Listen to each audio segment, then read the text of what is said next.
दोस्तों, कहानी शुरू करने से पहले एक छोटी सी गुजारिश है। आप मेरी इस कहानी को कहाँ से सुन रहे हैं? दिल्ली, मुंबई, लखनऊ, पटना, दुबई, लंदन या कहीं और से? कृपया अपना नाम और जगह कमेंट बॉक्स में ज़रूर लिखें। यह मेरे लिए बहुत मायने रखता है। और हाँ, अगर आपने मेरा चैनल सब्सक्राइब नहीं किया है, तो अभी कर लें, ताकि ऐसी ही रोचक कहानियाँ आपके पास पहुँचती रहें। शहर की धूल और शोर से दूर बलरामपुरम जिले की हवा में एक अजीब सी शांति और उतनी ही बेचैनी घुली हुई थी। इसी जिले की कमान संभालने आई थी एक युवा, तेज तर्रार आईपीएस ऑफिसर अनन्या वर्मा। नाम जितना सरल था, इरादे उतने ही फौलादी।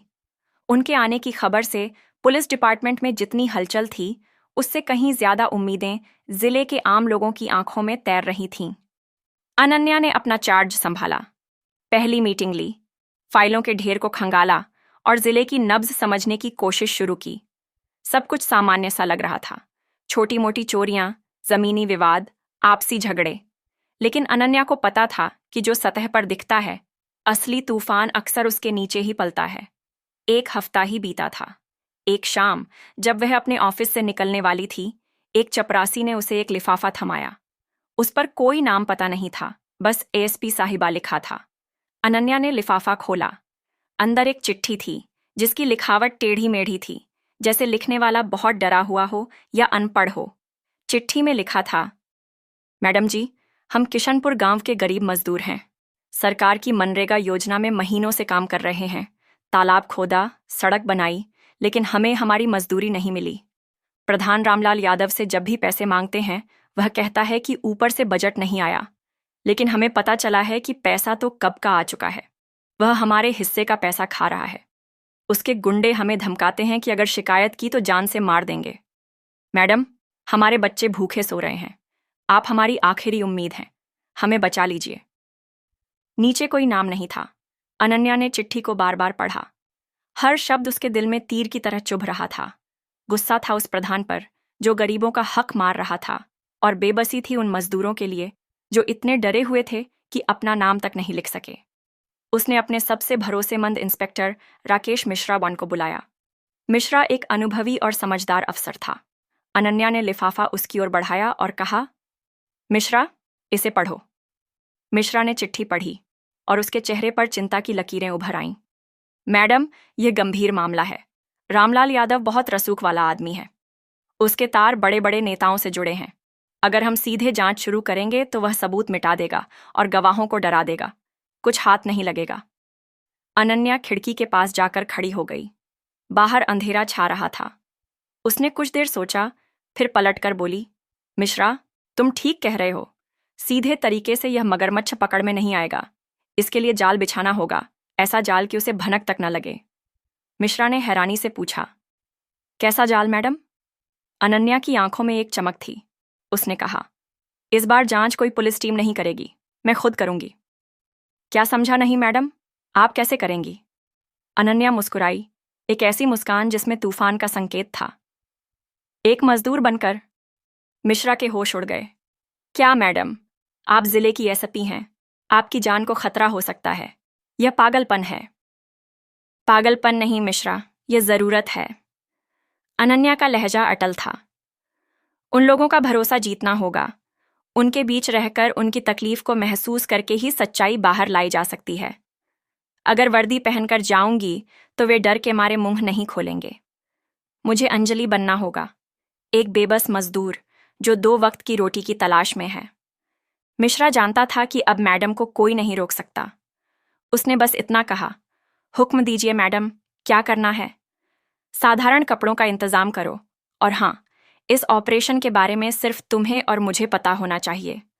मैं 5 दिन के लिए गायब रहूंगी। बाहर सबको यही लगना चाहिए कि एएसपी साहिबा किसी सीक्रेट मीटिंग के लिए शहर से बाहर गई हैं। जिले की कमान तुम संभालोगे। हर शाम मैं तुम्हें किसी तरह रिपोर्ट करूंगी। अगली सुबह, जब सूरज की पहली किरण धरती पर पड़ रही थी, एएसपी की सरकारी गाड़ी हेडक्वार्टर से निकली, ताकि सबको लगे कि मैडम शहर से बाहर जा रही हैं। लेकिन उस गाड़ी में अनन्या नहीं थी। अनन्या वर्मा उस वक्त जिले के एक कोने में एक छोटे से कमरे में अपना रूप बदल रही थी। महंगी साड़ी की जगह उसने फीकी, पुरानी सूती साड़ी पहनी, ब्रांडेड सैंडल की जगह टूटी चप्पलें, बाल बिखरे, चेहरे पर हल्की धूल मल ली ताकि शहर की चमक गायब हो जाए। हाथ में उसने एक एल्यूमिनियम का तसला और फावड़ा उठाया। आईने में खुद को देखकर वह एक पल के लिए चौंकी। सामने जिले की सबसे बड़ी पुलिस अफसर नहीं, एक थकी हारी मजदूर औरत खड़ी थी, जिसकी आंखों में गरीबी की मजबूरी साफ दिख रही थी। उसने गहरी सांस ली। मिशन किशनपुर शुरू हो चुका था। किशनपुर गांव जाने वाली कच्ची सड़क पर बस हिचकोले खाती हुई बढ़ रही थी। अनन्या, जो अब अंजलि थी, एक कोने की सीट पर सिमटी बैठी थी। बस में मजदूरों की भीड़ थी। उनके पसीने और बीड़ी की गंध हवा में घुली हुई थी। लोग उसे अजीब नजरों से देख रहे थे, शायद सोच रहे थे कि यह नया चेहरा कौन है। गांव के अड्डे पर उतरकर उसने आसपास देखा। गरीबी और लाचारी ने जैसे पूरे गांव को जकड़ रखा था। टूटे फूटे घर, नंगे पैर घूमते बच्चे और उदास चेहरे। उसे समझ आ गया कि चिट्ठी में लिखी बातें हवा में नहीं थीं। वह सीधे उस जगह पहुंची जहां मनरेगा का काम चल रहा था। एक सूखा तालाब गहरा करने का काम था। करीब 40-50 मर्द और औरतें चुपचाप काम में लगे थे। धूप आग उगल रही थी, फावड़े चल रहे थे, तसल्लों में मिट्टी भरी जा रही थी और सिर पर उठाकर दूर फेंकी जा रही थी। अंजलि ने अपना घूंघट थोड़ा और नीचे किया और काम की देखरेख कर रहे मुंशी के पास पहुंची। उसने अपनी आवाज में पूरी लाचारी घोलकर कहा, साहब, कोई काम मिलेगा? बहुत गरीब हूं। 2 दिन से बच्चों ने कुछ नहीं खाया। मुंशी ने उसे ऊपर से नीचे तक देखा। नई लगती है, कहाँ से आई है? पास के गांव से। वहां काम नहीं था तो किसी ने बताया कि यहां काम मिलेगा। मुंशी ने बेरुखी से कहा, ठीक है, लग जा काम पर, दिन का 200 रुपये मिलेगा। अंजलि चुपचाप मजदूरों की भीड़ में शामिल हो गई। उसने फावड़ा उठाया और सूखी, कठोर जमीन पर चलाना शुरू किया। पुलिस अकादमी की ट्रेनिंग काम आ रही थी, लेकिन यह काम कुछ और ही था। कुछ ही देर में उसके मुलायम हाथों में जलन होने लगी। माथे से पसीना बहकर आंखों में जा रहा था। पीठ दर्द से टूटने लगी। उसने तसले में मिट्टी भरी और उसे सिर पर उठाकर चलने लगी। तसले का वजन उसके सिर को दबा रहा था। आज पहली बार उसे एहसास हुआ कि 200 रुपये कमाने के लिए ये लोग हर दिन किस नरक से गुजरते हैं। दोपहर में खाने का समय हुआ। सब अपनी अपनी पोटली खोलकर बैठ गए। किसी के पास सूखी रोटी और नमक था तो किसी के पास प्याज। अंजलि अपने साथ लाई रोटी और अचार खाने बैठी। तभी एक औरत उसके पास आकर बैठ गई। उम्र कोई 35-40 साल रही होगी। चेहरे पर झुर्रियां वक्त से पहले ही आ गई थीं। उसका नाम सावित्रियत था। सावित्री ने पूछा, नई आई हो बहन? हाँ दीदी, अंजलि ने जवाब दिया। कहाँ से? यहीं पास से। घर में मर्द नहीं है, बच्चों का पेट पालना है। अंजलि ने अपनी बनाई हुई कहानी सुनाई। सावित्री की आंखों में हमदर्दी उतर आई। हम सबका यही हाल है बहन, दिन भर मरते हैं और हाथ में कुछ नहीं आता। अंजलि को मौका मिल गया। क्यों दीदी, मुंशी जी तो कह रहे थे 200 रुपये रोज मिलेंगे। सावित्री के चेहरे पर कड़वी मुस्कान आई। कहने को तो बहुत कुछ है बहन, पिछले 3 महीने से 1 पैसा नहीं मिला। जब भी प्रधान रामलाल से पूछते हैं तो कहता है बजट नहीं आया, और ज्यादा पूछो तो उसके गुंडे घर आकर धमकाते हैं। एक दूसरी औरत, जिसका नाम कमला था, बोली, अरे सावित्री चुप कर, कोई सुन लेगा तो मुसीबत हो जाएगी। नई नई आई है, इसे क्यों डरा रही है? अंजलि समझ गई कि डर बहुत गहरा है। लोग बात करने से भी कतराते हैं। उसने बात बदल दी। पानी कहाँ मिलेगा दीदी, बहुत प्यास लगी है। सावित्री ने अपनी बोतल से उसे पानी पिलाया। एक छोटा सा रिश्ता बन गया था।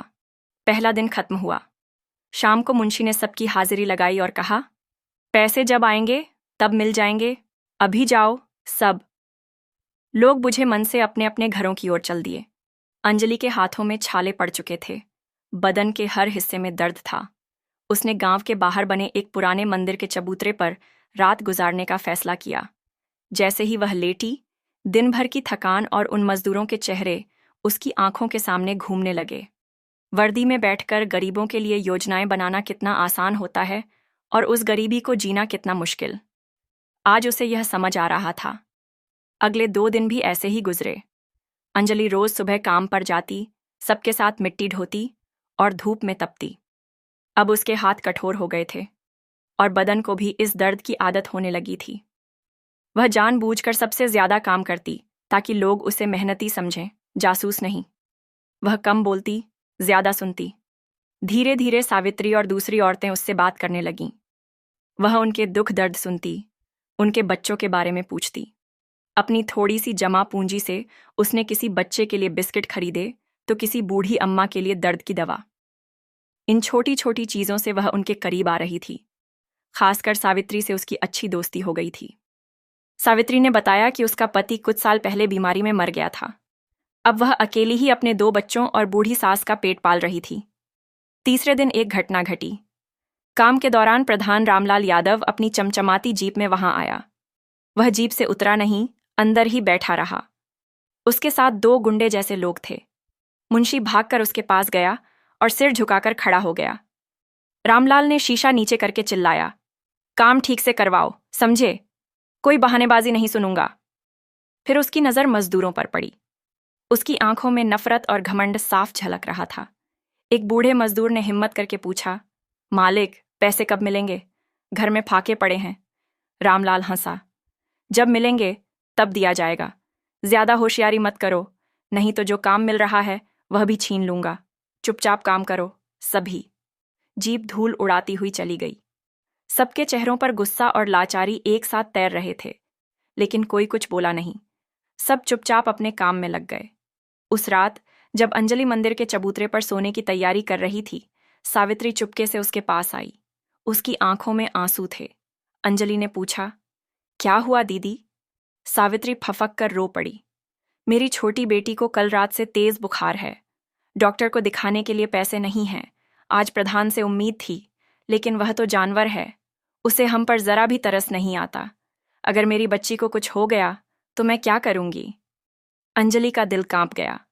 एक मां की बेबसी उसे अंदर तक झकझोर गई। उसने एक पल भी नहीं सोचा। अपनी साड़ी के पल्लू में छिपाए कुछ 1000 रुपये में से एक 500 का नोट निकालकर सावित्री के हाथ में रख दिया। यह रख लो दीदी, पहले बच्ची को डॉक्टर को दिखाओ। सावित्री हैरान रह गई। नहीं नहीं बहन, तुम खुद इतनी गरीब हो, मैं तुमसे पैसे कैसे ले सकती हूं? अंजलि ने उसके हाथ पकड़ते हुए कहा, गरीब मैं नहीं, हमारा वक्त है दीदी। बच्ची की जान से बढ़कर कुछ नहीं, इसे उधार समझकर रख लो। जब तुम्हारे पास आ जाए तब लौटा देना। सावित्री की आंखों से अब शुक्रगुजारी के आंसू बह रहे थे। उसने अंजलि को गले लगा लिया। तुम इंसान नहीं, कोई देवी हो। मैं तुम्हारा यह एहसान जिंदगी भर नहीं भूलूंगी। उस रात अंजलि को नींद नहीं आई। उसे सावित्री की बेटी की चिंता थी, लेकिन मन में एक सुकून भी था। उसे लग रहा था कि उसका मिशन अब सही रास्ते पर है। उसने जो भरोसा कमाया था वह किसी भी सबूत से ज्यादा कीमती था। अगली सुबह सावित्री काम पर नहीं आई। अंजलि को उसकी चिंता सता रही थी। दोपहर में खाने के वक्त कमला ने बताया कि सावित्री की बेटी की हालत अभी भी नाजुक है। उसे शहर के अस्पताल ले जाना पड़ सकता है। यह सुनकर अंजलि का मन और बेचैन हो गया। उसने फैसला किया कि शाम को वह सावित्री के घर जाएगी। काम खत्म होने के बाद अंजलि पगडंडियों से होते हुए सावित्री के टूटे फूटे घर पहुंची। घर का मंजर देखकर उसका दिल बैठ गया। एक कोने में सावित्री की बेटी बुखार में तप रही थी और उसकी बूढ़ी सास उसके माथे पर गीली पट्टियां रख रही थी। सावित्री खुद एक कोने में पत्थर सी जमी बैठी थी। अंजलि को देखते ही वह दौड़कर उसके पैरों पर गिर पड़ी। बचा लो मेरी बच्ची को, अंजलि। डॉक्टर कहता है शहर ले जाना पड़ेगा। खून की जांच होगी, इसमें हजारों का खर्चा आएगा। मैं इतने पैसे कहां से लाऊंगी? अंजलि ने उसे उठाया। हिम्मत रखो दीदी, सब ठीक हो जाएगा। तभी दरवाजे पर 2 लोग आकर खड़े हो गए। ये रामलाल यादव के वही गुंडे थे। उनमें से एक गर्जा, ओए सावित्री, प्रधान ने बुलाया है तुझे। सावित्री ने कांपते हुए कहा, मैं नहीं आ सकती, मेरी बेटी बीमार है। बीमार है तो क्या, हिसाब तो देना पड़ेगा। तूने ही सबको भड़काया है ना, पैसे मांगने के लिए। गुंडे ने झटके से उसका हाथ पकड़ लिया और खींचने लगा। ये देखकर अंजलि का खून खौल उठा। वह भूल गई कि वह मजदूर का भेष बनाए है। शेरनी की तरह आगे बढ़ी और गुंडे का हाथ झटकते हुए बोली, छोड़ उसका हाथ, तुम्हारी हिम्मत कैसे हुई एक औरत पर हाथ उठाने की? गुंडे एक पल के लिए सन्न रह गए। उनकी आंखों में सवाल था कि एक साधारण मजदूर औरत में इतनी हिम्मत कहाँ से आई। एक ने दांत पीसते हुए कहा, तू कौन होती है बीच में बोलने वाली? ज्यादा बोल मत, वरना तेरे सिर को कुचल देंगे। अंजलि की आवाज और सख्त हो गई। मैं कौन हूं, ये तुम्हें जानने की जरूरत नहीं, लेकिन इतना याद रखो, मैं तुमसे डरती नहीं। अभी के अभी यहां से दफा हो जाओ, वरना अंजाम बुरा होगा। उसकी आंखों की चमक और आवाज की धार देखकर गुंडे थोड़ा हिचकिचाए। शायद उन्होंने कभी किसी औरत को इतनी हिम्मत से बोलते नहीं देखा था। मगर फिर दोनों हंस पड़े। अरे वाह, बड़ी आई बचाने वाली, चल इसको भी प्रधान जी के पास ले चलते हैं, वहीं इसका हिसाब करेंगे। इतना कहकर वे अंजलि की तरफ बढ़े। अब अंजलि के पास कोई चारा नहीं था। उसने अपनी पूरी ताकत से एक गुंडे के पेट में लात मारी और दूसरे की कलाई पकड़कर ऐसी मोड़ी कि वह दर्द से चिल्ला उठा। दोनों गुंडे जमीन पर पड़े कराह रहे थे। उन्हें यकीन नहीं हो रहा था कि एक दुबली पतली औरत उन्हें इस तरह धो सकती है। अंजलि दहाड़ी, मैंने कहा था, निकल जाओ यहां से। दोनों गुंडे अपनी जान बचाकर भाग खड़े हुए। सावित्री और उसकी सास मुंह खोले ये सब देख रही थीं। उन्हें अपनी आंखों पर यकीन नहीं हो रहा था। सावित्री ने कांपती आवाज में पूछा, तुम कौन हो अंजलि? तुम कोई मामूली औरत नहीं हो सकती। अंजलि को लगा कि अब सच बताने का वक्त आ गया है, लेकिन अभी समय सही नहीं था। उसने सावित्री के कंधे पर हाथ रखा। मैं तुम्हारी बहन हूं दीदी, और एक बहन दूसरी बहन को मुसीबत में नहीं देख सकती। तुम अभी बच्ची की चिंता करो, मैं कुछ करती हूं। उसने सावित्री को कुछ और पैसे दिए और कहा, फौरन बच्ची को लेकर शहर के सरकारी अस्पताल जाओ, वहां इलाज मुफ्त होगा, मैं सब संभाल लूंगी। सावित्री के जाने के बाद अंजलि ने एक फैसला लिया। सबूत काफी हद तक मिल चुके थे, लोगों का डर भी थोड़ा कम हुआ था। अब वक्त था आखिरी चाल चलने का। उस रात उसने किसी तरह इंस्पेक्टर मिश्रा से संपर्क किया और पूरी योजना समझाई। मिश्रा, कल सुबह ठीक 11 बजे पूरी फोर्स के साथ किशनपुर के बाहर तैयार रहना, मेरे इशारे का इंतजार करना। अगली सुबह अंजलि काम पर नहीं गई। उसने नहा धोकर वहीं पुरानी साड़ी पहनी और सीधे रामलाल यादव की हवेली की ओर चल पड़ी। गांव के लोग उसे हैरत से देख रहे थे। उन्हें लग रहा था कि वह अपनी मौत को दावत देने जा रही है। रामलाल की हवेली किसी महल से कम नहीं थी। चारों तरफ ऊंची दीवारें थीं और गेट पर 2 दरबान खड़े थे। दरबान ने उसे रोका। कौन है तू, कहाँ घुस रही है? अंजलि ने शांत लेकिन मजबूत आवाज में कहा, प्रधान से मिलना है। कहो, कल वाली औरत आई है। शायद गुंडों ने रात वाली घटना के बारे में बता दिया था। उसे अंदर बुला लिया गया। अंदर का नजारा देखकर अंजलि दंग रह गई।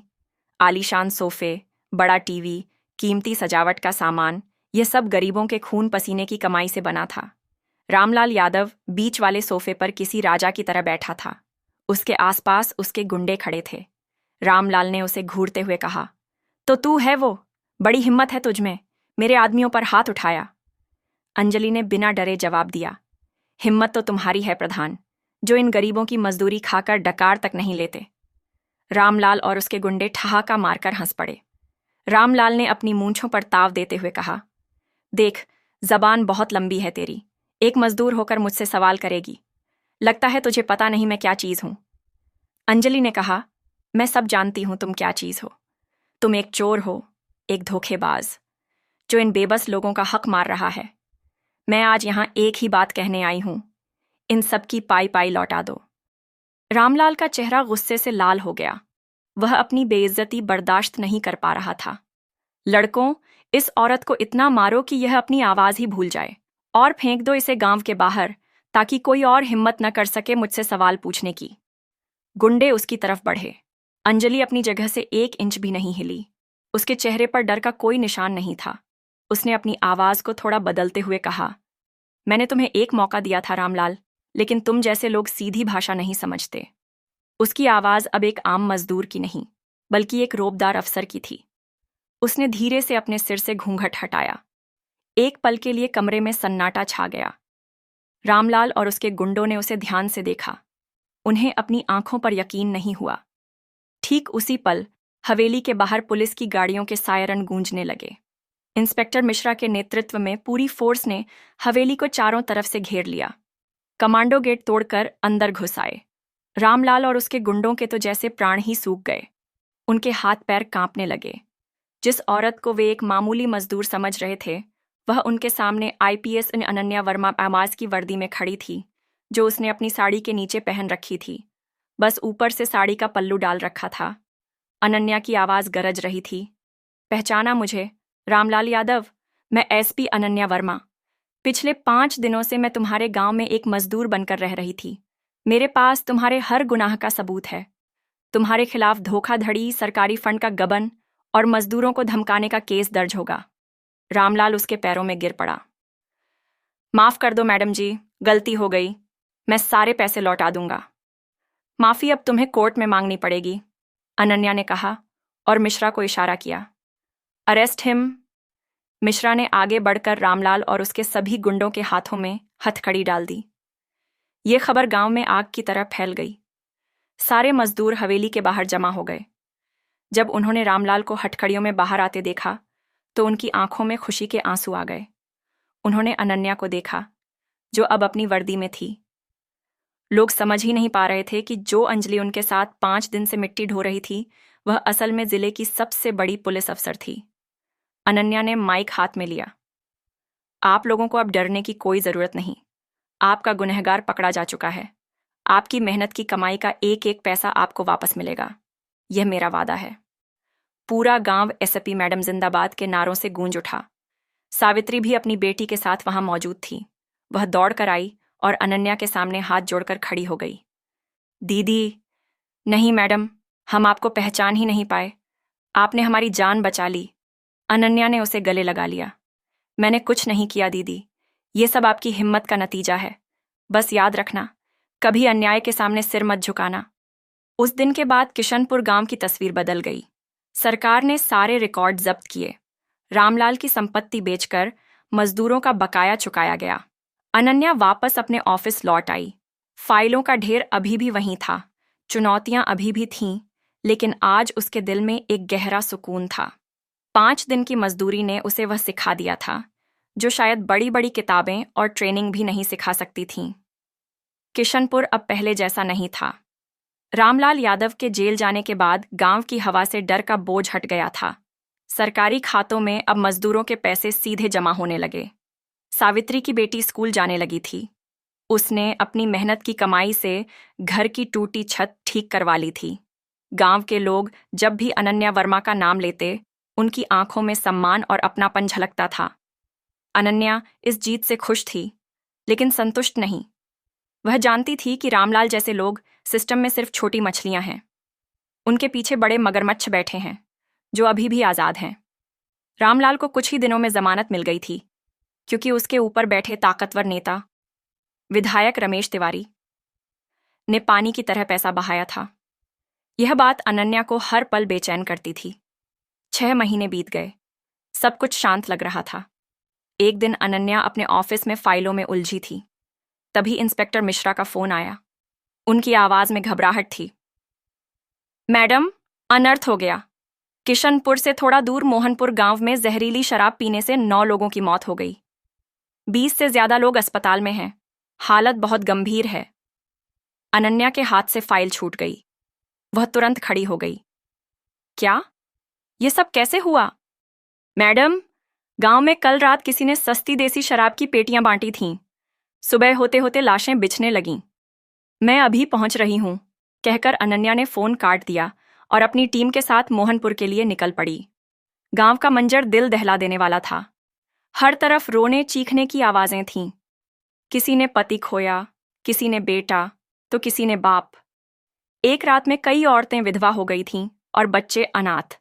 अनन्या जब एक घर में घुसी तो देखा कि कमला, जो किशनपुर में उसके साथ मजदूरी करती थी, अपने पति की लाश से लिपट कर रो रही थी। अनन्या ने धीरे से उसके कंधे पर हाथ रखा। कमला ने उसे देखा और दहाड़ मारकर रोने लगी। मैडम, सब खत्म हो गया। मैंने कहा था मत पियो ये जहर, लेकिन अब मैं अपने बच्चों को लेकर कहाँ जाऊंगी? अनन्या का दिल गुस्से और दुख से भर गया। उसने कमला को संभाला और कसम खाई कि इन मौतों के जिम्मेदार लोगों को वह पाताल से भी ढूंढ निकालेगी। जांच शुरू हुई, लेकिन इस बार मामला जटिल था। कोई कुछ बोलने को तैयार नहीं था। जिस ठेके से शराब आई थी, उसका मालिक फरार था। जिन्होंने शराब बांटी थी, उनका कोई अता पता नहीं था। ऐसा लग रहा था जैसे किसी ने सारे निशान मिटा दिए हों। अनन्या पर ऊपर से भी दबाव आने लगा। विधायक रमेश तिवारी ने फोन करके कहा, एसपी साहिबा, ज्यादा उछल कूद मत कीजिए। ये गरीब लोग खुद ही ऐसी वैसी चीजें पीकर मर जाते हैं। 2-4 दिन में सब शांत हो जाएगा, मामले को रफा दफा कर दीजिए। यह सुनकर अनन्या का खून खौल उठा। उसे यकीन हो गया कि इस जहरीली शराब के कारोबार के तार विधायक से जुड़े हैं, लेकिन उसके पास कोई ठोस सबूत नहीं था। वर्दी पहनकर जितनी भी कोशिश की, हर दरवाजा उसके मुंह पर बंद हो रहा था। गवाह डर के मारे सामने नहीं आ रहे थे। एक शाम हताश होकर वह अपने ऑफिस में बैठी थी। कमला के आंसू और उन 9 लाशों के चेहरे उसकी आंखों के सामने घूम रहे थे। उसने मिश्रा को बुलाया। मिश्रा, वर्दी की भी एक सीमा होती है। जब दुश्मन अंधेरे में छिपा हो तो उसे बाहर निकालने के लिए अंधेरे में ही उतरना पड़ता है। मिश्रा समझ गया कि मैडम के दिमाग में क्या चल रहा है। मैडम, इस बार खतरा बहुत बड़ा है। ये लोग हत्यारे हैं। जानती हूँ मिश्रा। अनन्या की आंखों में फौलादी चमक थी। लेकिन उन 9 लाशों और कमला के आंसुओं के सामने यह खतरा कुछ भी नहीं है। इस बार अंजलि नहीं, कोई और बनकर इस जहर के जाल को जड़ से उखाड़ना होगा। एक नए और खतरनाक मिशन की तैयारी शुरू हो चुकी थी।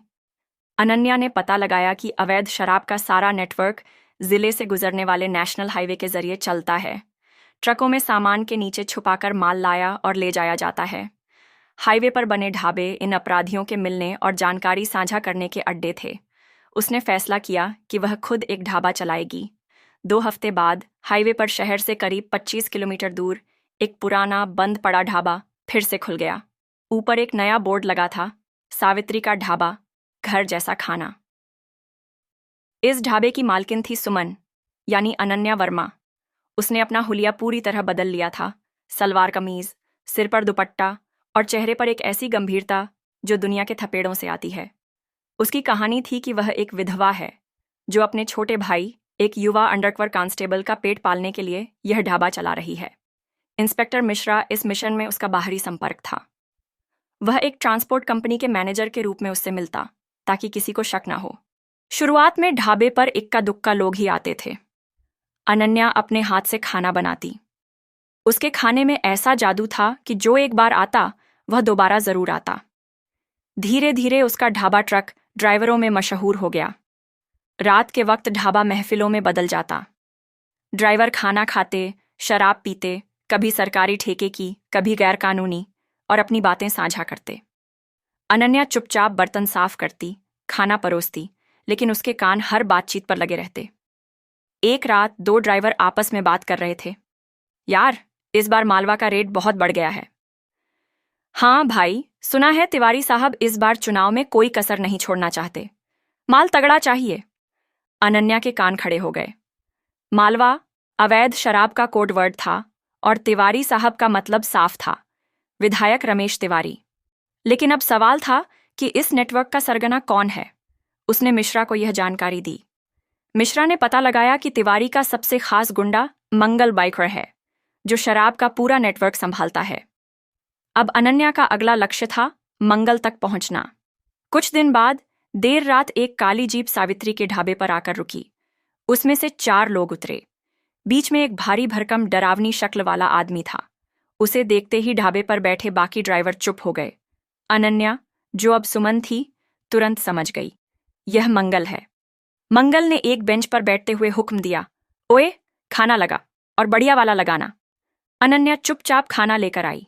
मंगल ने उसे घूरते हुए पूछा, ढाबा नया खोला है? अनन्या ने डरने का नाटक करते हुए कहा, जी मालिक। हफ्ता कौन लेता है यहाँ? मंगल ने पूछा। हफ्ता मतलब पुलिस को पैसा कौन देता है? यहाँ ढाबा चलाना है तो सबको हिस्सा देना पड़ता है, समझी? अनन्या ने सिर झुकाकर कहा, जी मालिक, मुझे नहीं पता था। अब पता चल गया ना? कल से मेरा आदमी आएगा। जो कमाए हो उसका आधा हिस्सा चुपचाप दे देना। मंगल और उसके साथी खाना खाकर बिना पैसे दिए चले गए। अनन्या को गुस्सा तो बहुत आया, लेकिन वह मन ही मन खुश थी। मछली खुद जाल में फंसने आ गई थी। अब वह मंगल की हर हरकत पर नजर रख सकती थी। मंगल और उसके गुंडे लगभग हर रात ढाबे पर आने लगे। वे अनन्या को एक डरी हुई, लाचार औरत समझते थे। उसके सामने ही अपने गैरकानूनी धंधों की बातें करते। अनन्या ने ढाबे में खुफिया तरीके से साउंड रिकॉर्डर और छोटे छोटे कैमरे लगा दिए थे। धीरे धीरे उसे पूरी कहानी समझ आने लगी। विधायक रमेश तिवारी चुनाव जीतने के लिए पैसे जुटाने और वोटरों को लुभाने के लिए जहरीली शराब का यह कारोबार चला रहा था। रामलाल यादव, जो अब जमानत पर बाहर था, इस काम में मंगल की मदद कर रहा था। वह अपने पुराने नेटवर्क का इस्तेमाल करके गांवों में शराब की सप्लाई करता था। मोहनपुर की घटना एक भयानक गलती थी। केमिकल का अनुपात गलत होने से शराब जहरीली हो गई थी। सबूत तो मिल रहे थे, लेकिन सबसे बड़ा सवाल अभी बाकी था। शराब बनती कहाँ है? फैक्ट्री का पता क्या है? अनन्या जानती थी कि अगर उसे इस नेटवर्क की जड़ तक पहुंचना है तो उसे मंगल के भरोसे में आना होगा और फैक्ट्री का ठिकाना पता करना होगा। एक रात मंगल बहुत नशे में था। वह अपने एक गुंडे से बात कर रहा था और अनन्या बर्तन साफ करते हुए उनकी बातें सुन रही थी। मंगल बोला, तिवारी साहब का फोन आया था। कल सुबह 4:30 बजे पुरानी कतई मिल पहुंचना है। चुनाव के लिए नया माल तैयार है, उसे ठिकाने लगाना है। इस बार कोई गड़बड़ नहीं होनी चाहिए। पुरानी कतई मिल, यही वह जानकारी थी जिसका अनन्या को इंतजार था। बलरामपुर के बाहरी इलाके में एक पुरानी, बंद पड़ी कतई मिल थी जो सालों से सुनसान थी। कोई सोच भी नहीं सकता था कि वहां मौत का सामान तैयार हो रहा है। अनन्या के दिल की धड़कन तेज हो गई, लेकिन उसने खुद को संभाला। उसे अब मंगल को सुबह तक ढाबे पर रोकना था ताकि वह भाग न सके। अगर वह अलर्ट हो गया तो पूरा मिशन फेल हो सकता था। अनन्या ने मंगल से कहा, मालिक, आप बहुत थके लग रहे हैं। आज का खाना मेरी तरफ से, और ये लीजिए स्पेशल चाय। उसने चाय में हल्की नींद की दवा मिला दी थी जो वह आपात स्थिति के लिए अपने पास रखती थी। मंगल उसकी चापलूसी से खुश हो गया। उसने चाय पी और कुछ ही देर में वह और उसके साथी ढाबे के सोफे पर खर्राटे भरने लगे। अनन्या ने तुरंत एक ट्रक ड्राइवर के बहाने बाहर जाकर इंस्पेक्टर राकेश मिश्रा को मिस्ड कॉल दी। ये उनका इमरजेंसी सिग्नल था। फिर उसने एक मैसेज टाइप किया, पुरानी कतई मिल, कल सुबह 4 थे। रात लंबी थी। अनन्या एक पल के लिए भी नहीं सोई। वह बाहर अंधेरे में देखती रही, अपने मिशन के सफल होने की दुआ करती रही। उसे कमला के आंसू, सावित्री की बेटी का चेहरा और उन 9 लाशों की तस्वीर बार बार याद आ रही थी। वह जानती थी कि यह मौका गंवाना नहीं है। सुबह 4 बजे अंधेरे में दर्जनों पुलिस की गाड़ियां बिना लाइट जलाए पुरानी कतई मिल की ओर बढ़ रही थीं। ऑपरेशन को अनन्या, जो अब सुमन नहीं, एसपी अनन्या वर्मा थी, खुद लीड कर रही थी। उसने अपनी वर्दी के ऊपर एक काली जैकेट डाल रखी थी ताकि अंधेरे में छिपी रहे। पुलिस फोर्स ने मिल को चारों तरफ से घेर लिया। अंदर का मंजर भयावह था। बड़ी बड़ी मशीनें चल रही थीं। केमिकल की तीखी गंध हवा में फैली हुई थी। सैकड़ों ड्रमों में जहरीली शराब भरी जा रही थी। कुछ मजदूर बिना कुछ समझे काम में लगे थे। शायद उन्हें भी नहीं पता था कि वे मौत का सामान तैयार कर रहे हैं। तभी एक बड़ी सफेद एसयूवी मिल के अंदर आई। उसमें से विधायक रमेश तिवारी और जमानत पर बाहर आए रामलाल यादव उतरे। रमेश तिवारी ने अपने आदमी से पूछा, कितना माल तैयार है? सब तैयार है साहब, रामलाल ने जवाब दिया। आज रात ही सारे गांवों में बंट जाएगा। वे लोग सबूतों के साथ रंगे हाथों पकड़े जा चुके थे। अनन्या ने अपनी टीम को इशारा किया। रेड। पुलिस फोर्स अचानक अंदर घुस गई। भगदड़ मच गई। तिवारी और रामलाल ने भागने की कोशिश की, लेकिन मिश्रा और उनकी टीम ने उन्हें दबोच लिया। रमेश तिवारी अपनी रसूख की धमकी देने लगा, तुम जानती नहीं मैं कौन हूं। 1 मिनट में तुम्हारी वर्दी उतरवा दूंगा। अनन्या ने अपनी जैकेट उतारी। उसकी वर्दी पर लगे सितारे अंधेरे में चमक रहे थे। वह तिवारी के सामने खड़ी हो गई। मैं एसपी अनन्या वर्मा हूं, विधायक जी। अब यह वर्दी नहीं, आपकी विधायकी उतरेगी। आपके खिलाफ 9 लोगों की हत्या, अवैध कारोबार और चुनाव में धांधली का केस चलेगा। उसने अपने हाथों से तिवारी को हथकड़ी पहनाई।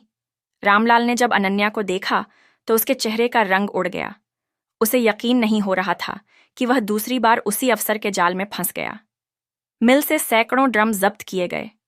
वहां काम कर रहे मजदूरों को हिरासत में लिया गया, लेकिन अनन्या ने सुनिश्चित किया कि उनके साथ नरमी बरती जाए, क्योंकि वे खुद इस गोरख धंधे के शिकार थे। मंगल और उसके गुंडों को भी ढाबे से गिरफ्तार कर लिया गया।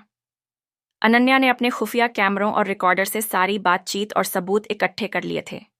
अगले दिन यह खबर पूरे बलरामपुर और आसपास के जिलों में आग की तरह फैल गई। एक विधायक की गिरफ्तारी ने राजनीतिक गलियारों में हड़कंप मचा दिया। अखबारों और न्यूज़ चैनलों पर अनन्या वर्मा का नाम छा गया। लोग उन्हें शेरनी कहने लगे, जिसने गरीबों के हक के लिए अपनी जान जोखिम में डाल दी। जब अनन्या अपने ऑफिस लौटी तो कमला, सावित्री और मोहनपुर की दूसरी औरतें उससे मिलने आईं।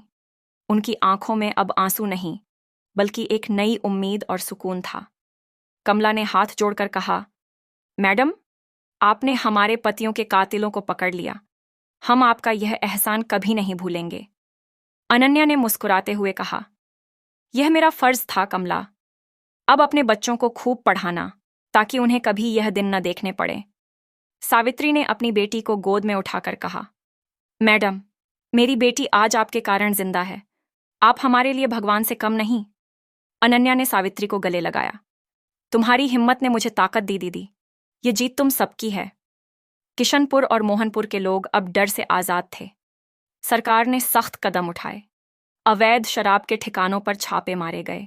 रामलाल और रमेश तिवारी जेल में थे, लेकिन अनन्या जानती थी कि यह लड़ाई अभी खत्म नहीं हुई थी। तिवारी जैसे लोग सिस्टम में गहरे जड़ें जमाए बैठे थे। उनके पीछे और भी बड़े नाम थे जो अभी पर्दे के पीछे छिपे थे। अनन्या अपने ऑफिस में बैठी फाइलों के ढेर के बीच एक नई चिट्ठी पढ़ रही थी। यह चिट्ठी सूरजपुर गांव से आई थी। लिखावट फिर वही टेढ़ी मेढ़ी थी और शब्दों में वही बेबसी। मैडम जी, हम सूरजपुर के लोग हैं। हमारे गांव में एक नया साहूकार आया है। वह हमसे ब्याज पर कर्ज देता है और फिर हमारी जमीन हड़प लेता है। हमारे पास कोई रास्ता नहीं है। आप ही हमारी उम्मीद हैं। अनन्या ने चिट्ठी को मेज पर रखा। उसकी आंखों में वही फौलादी चमक थी। उसने इंस्पेक्टर मिश्रा को बुलाया। मिश्रा, एक नया मिशन शुरू होने वाला है, तैयार रहो। मिश्रा ने सिर हिलाया। हुक्म दीजिए मैडम। अनन्या ने खिड़की की ओर देखा। बाहर सूरज डूब रहा था, लेकिन उसके मन में एक नई सुबह की उम्मीद जाग रही थी। वह जानती थी कि हर बार एक नया रूप, एक नया जाल और एक नई लड़ाई उसका इंतजार कर रही थी। उसने वर्दी सिर्फ पहनने के लिए नहीं, बल्कि उसका कर्ज चुकाने के लिए पहनी थी।